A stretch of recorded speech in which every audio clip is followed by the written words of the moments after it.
We are live on YouTube. Welcome. The New York Mets have signed Clay Holmes to a 3-year deal. This is amazing with Jake Brown Radio. Make sure you smash that thumbs up on YouTube. Comment below what you think of the deal. We're back and ready to roll. Make sure you subscribe to Mets Magic Podcast as well and follow me on TikTok, Twitter, Instagram at Jake Brown Radio. 3 years, $38 million for Clay Holmes. Former Yankees closer comes to the Mets. Can you believe it? And of course, the move has a couple of layers to it. One, 3 years, $38 million. It's about $13 million a year. There's an opt-out after the second year. Not a boatload of money, but it's a good chunk of change for Clay Holmes. Other layer of this. Clay Holmes had a career high 30 saves for the Yankees last season. Now, he also blew a lot of saves. He was also cardiac Clay. He also put Yankee fans through heart palpitations, but he did that as a closer. The other wrinkle to this is he might not even be in the Mets bullpen. Clay Holmes has a shot to be a starting pitcher. Andy Pettit's a starting pitcher. Clay Holmes is a starting pitcher. Clay Holmes has started 4 games in his career, and that was 2018 for the Pittsburgh Pirates. This is a risk that David Stearns and the Mets are taking by potentially trying to turn him into a starting pitcher. Here's the thing, though. If it doesn't work out, Clay Holmes is not a terrible setup, man. I think he really struggled in a big spot for the Yankees, and once he started struggling, it got worse. But there was a point where this guy was a dominant closer. There was a point this guy was an all-star and a really good reliever. Things imploded for him during the summer, but him in a lesser leverage role, in a 7th or 8th inning role to set up Edwin Diaz, because Edwin Diaz is still the Mets closer, is not the worst thing in the world. Listen, I don't love the move because I've seen him pitch as closer and in the bullpen, and I've seen some bad things, but you also see some good things from this guy. And if there's anyone to trust when it comes to this move, it's David Stearns, and it's the pitching lab machine, Jeremy Hefner. He'll turn 32 just before opening day. But my worry is him in the rotation is the Mets now have Frankie Montas as your 5, likely David Peterson as your 4 if they keep Peterson in the rotation, Kodai Senga as a 2 or 3, and then maybe Holmes. So maybe it's Senga, Peterson, Holmes, Montas, and then you're going to sign at least a great starting pitcher, whether that's Sean Manaea, whether that's Corbin Burns. In my opinion, this could rule out getting both Manaea and Burns. You're going to get one of those guys likely, and then maybe another starter like a Walker Buehler. You're going to get like a 1-year contract kind of guy, and you're going to get an ace. Either Senga Manaea is your ace, or you get Burns and let Manaea go. I think it's a disservice to this team to let Manaea go, but maybe they hit a certain price where they say we don't want to go that high on Sean Manaea. Hey, Jake, do they add in a star via free? I mean, they're adding another starter. They're getting a great starter. Clay Holmes, I think they're going to try as a depth starting piece, but I think it's good to have that option of, hey, this didn't work. We're going to put you in the bullpen. I do think he's a better 7th or 8th inning guy. You know, he's had a solid career as a really. He's a 3.7 for his career.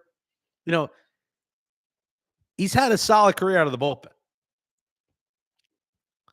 2021 with the Yankees, 28 innings, 1.61 ERA. 2022, 2.54 ERA. 2023, 2.86 ERA. And even last year, despite all those blown saves and all the ineptitude he had, he still finished with a 3.14 ERA in 63 innings. So he struggled at times, but this is a guy who could be a really solid bridge, 7th, 8th inning setup man for the New York Mets. But now you worry about how this impacts the rotation. How will this impact the Mets rotation? Because My thought was Burns, Mania, and then you're cooking, but I think that's off the table now. I think it's one of those two, and then maybe, a 1 year kind of piece, like a Walker Bueller. The names left, it's Fried, Eovaldi, Flaherty, Mania, Gibson, Verlander. Obviously not going to Verlander. Pavetta, Andrew Haney, Clayton Kershaw. Bieber just re-signed with the Guardians. And then there's not much else. It's slim pickings after that. So you're going to get one name from the top of that list. The Mets are going to end up with either Mania, Burns, Fried, one of those guys. And then you're going to get a second list guy. And that could be a Bueller.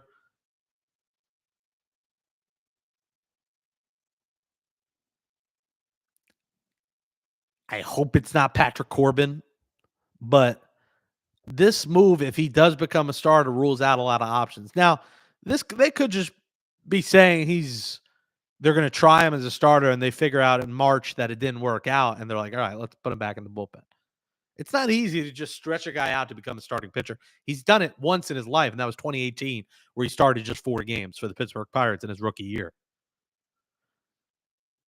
Since then, he has not started a game. So we're talking about when 2025 comes, 7 years ago would be the first time he had started. So it's not easy to just immediately become a starter. Could he have success there? Maybe. Less pressure. But I think the Mets are better off, bringing back Ryan Stanek, and then you have Stanek, Holmes, Diaz. Then you're cooking. Then this is a good deal. But I'm very much in the middle, Jekyll and Hyde on this move because I don't know which Clay Holmes they're going to get in terms of cardiac Clay or all-star Clay. Remember, he made it the all-star game in 2022 and 2024. This is a 2-time all-star. Or do you get the Clay Holmes that becomes a starting pitcher, works under Jeremy Hefner, and becomes a really good number 3 or 4 in your rotation? It's not a bad price, though. When you're talking about Adrian Hauser, Frankie Montas getting 2 years, $34 million, $17 million a year as your basically number 5, and you're paying less AAV for Holmes to either be a starter or a setup man, it's not a bad number. I know people see that number and they know his blown saves, and they look at it like, this is an awful deal. I don't think it's an awful deal. But it's one that I'm unsure of how it's going to work because I don't know what the report is they're going to try him as a starter, but I just don't know that's going to work. Holmes is a starter in the Pirates farm system. According to Will Salmon, a handful of teams were interested in Holmes as a starter. Yeah, I mean, it's worth a try, but it just makes me worry that the Mets rotation is going to be a little bit more underwhelming than I was expecting.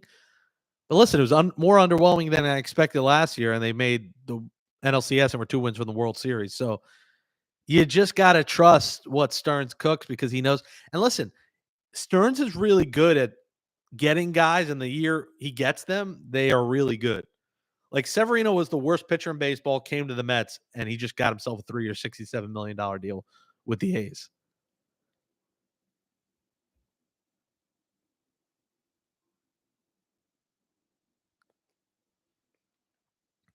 So we'll see. We'll see if it works out. Because Juan Soto's next. I think this was an appetizer, but you're going to wake up Monday, and Juan Soto's going to be a New York Met. So just get ready for that. This is the appetizer. This is the mozzarella stick. But for 15 years and $750 million, Juan Soto is going to be a New York Met on Monday. And that's the deal where you say, wow, we're cooking.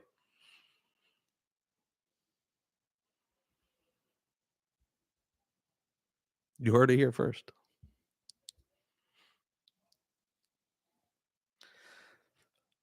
Juan Soto to the Mets Monday. Potentially Sunday night, but at the latest Monday.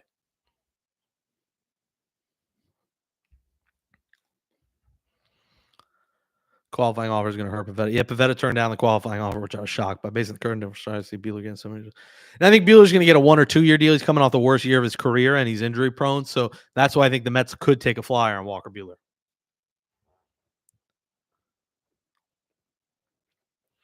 But cardiac Clay is a Met. You hope he doesn't give us the adjutant stress that he gave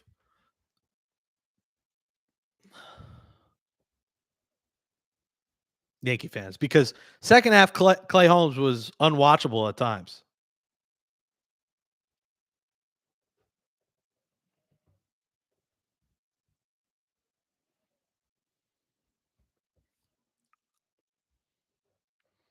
So I actually like this move. The more I thought about it, when I first heard it, I was indifferent, but as I start to think more and more about this Clay Holmes deal, I do like it because of the flexibility where if he doesn't work out as a reliever, as a starter, he can be a reliever. And as bad as he was at times as closer, he was also dominant at times. And that's why I call this the Jekyll and Hyde deal. Because are you getting the cardiac Clay or are you getting the all-star Clay?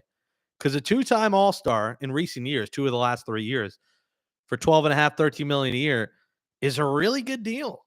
You know, it's actually a good deal. So I get the side of it, a Yankee fan saying have fun with that because he made it tough to watch him at times last year, but he's not going to be the Mets closer. So in a lesser leverage role, with the right pitching coach and Jeremy Hefner and the right coaching staff,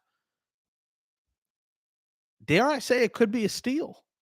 Dare I say this could be a remarkable move for the Mets? I'm not ready to say it, but this could be one of those lightning in the bottle moves. And it's not a long-term commitment. I believe it's 2 years with 30-year opt-out. So you're not going to have him for the next 5 years. He'll be here a couple of years. And, my preference really is for him to be in the bullpen. I think the Mets bullpen needs help. They need setup guys. They need guys who've done it before.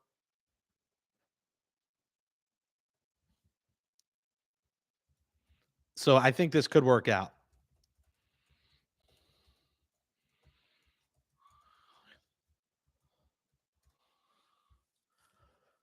Less pressure. That's the key. He struggled, it seemed, under pressure. So there it is. Clay Holmes is a Met. We'll get Juan Soto news on Monday to the Mets. Can't wait to talk about that. We'll have a Mets Magic podcast next week. Winter meetings Monday. Let's keep cooking. Luis Severino, good for him.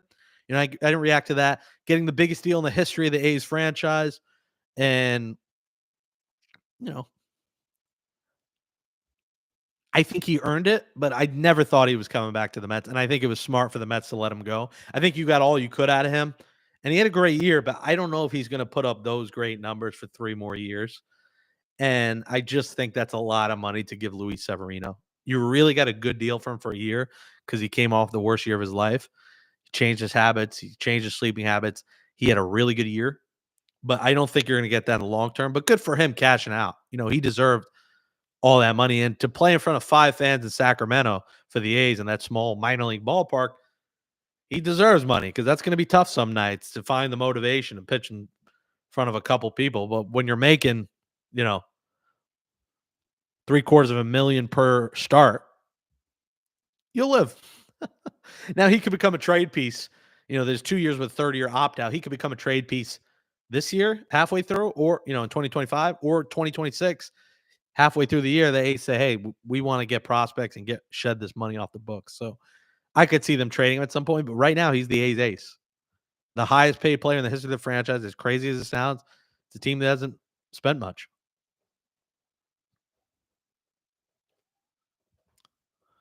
So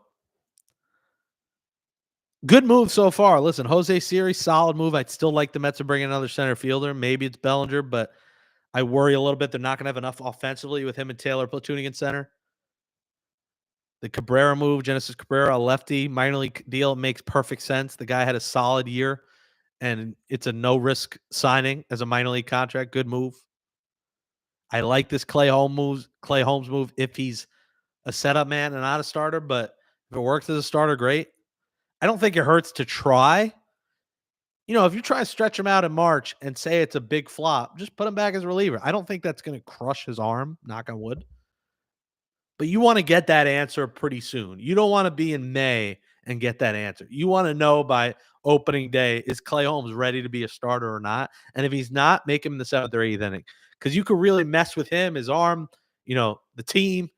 If you're finding out on Memorial Day that Clay Holmes implodes as a starter and then he's going back to a reliever, that's when you mess with things. So you want to know early, is he able to do it?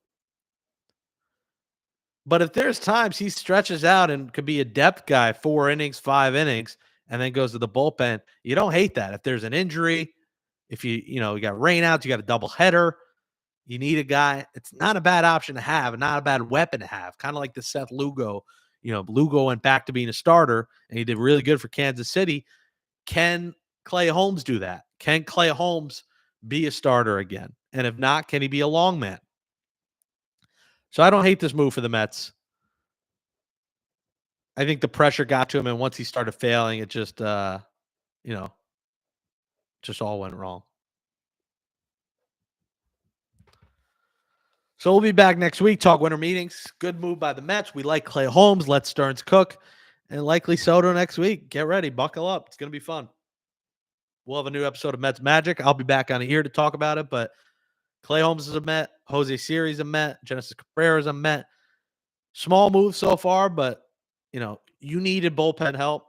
You needed starting depth. Frankie Montas. I know a lot of people went crazy at 2 years, 34, but that's the going rate for a fourth or fifth starter. Similar to Jose Quintana money. He's basically Jose Quintana's replacement. And I know Montas had a bad year, but he's had times in his career he was an ace. So I do think the Mets are looking for lightning in a bottle here with both Clay Holmes and Frankie Montas. Montas, to a higher extent, Holmes has had success. Montas, a 4.5 ERA is a quality start. His ERA last year was 4.8, but his career ERA is 4.08. So he's a little bit better than a quality start. And if you get 6 innings, 3 runs at a Frankie Montas, this is a good move for 2 years. It's got a potential opt-out after the first year. I don't see a lot of risk in the Montas move, but now we got to cook with an ace.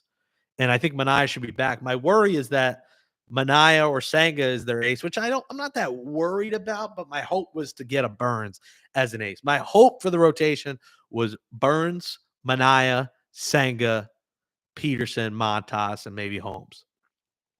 That was my hope, but I think it's going to look a little bit different now. But I would like Manaea back. But if they do bring Manaea back, that's going to cost you $27 million a year, probably $30 million a year. And that rules out pretty much getting another ace. But the Mets' thought here is we're getting Juan Soto, so we'll put together a solid rotation, but we're not going to, here's the thing about baseball starting rotations these days. It doesn't take having a star-studded cast in terms of 5 great starters. Look what the Braves did a few years ago. Like, it doesn't take all these studs in the starting rotation to win. The Mets can do it with a middle of the pack rotation, a strong bullpen, and a really good lineup. They can get it done. They can win a championship doing it that way. So I'm very curious. Does this mean Manaea's days are over, or is this just a potential depth starting piece that will really be a setup man? We don't know. We'll find out a lot next week. Once Soto goes, the dominoes fall, and we figure out what the rotation looks like, what other starter do the Mets get, and then we see. But until then, thanks everybody for watching. Make sure you smash that thumbs up, subscribe, Jake Brown Radio on YouTube and all social media platforms. We'll talk to you after the next Mets move. Maybe it's this weekend, but we'll talk to you for sure next week reacting to all the Mets moves, including Juan Soto coming to the Mets. Talk to you then.